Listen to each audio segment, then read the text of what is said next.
છે તે આપણા ખેતરની અંદર કપાસના છા નખાઈ ગયા છે, અને ત્યારબાદ આપણે છા નાખ્યા પછી કે ખરેખર ઘણા વ્યક્તિઓને કન્ફ્યુઝન હોય છે કે આપણા ખેતરમાં જે છા નાખ્યા છે તો આપણે જે છા નાખેલો છે એમાંથી કઈ પાળીમાંથી આપણે કપાસિયાનું વાવેતર કરવું જોઈએ।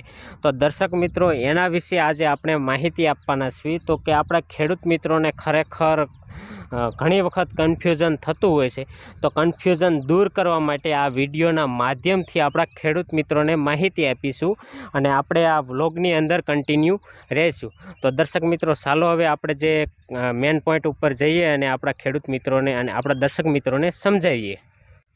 તો દર્શક મિત્રો, જે આ છા છે બરાબર, તો ઓલરેડી આપણા ખેડૂત મિત્રોને દેખાઈ રહ્યું છે। તો મિત્રો, ખરેખર આપણે છાની અંદર કપાસિયા કઈ જગ્યાએ સોંપવા, અને એની સાથે સાથે કે આપણા કપાસિયાના જે છા છે વખાડાની માપ સાઇઝમાં 1 ઇંચ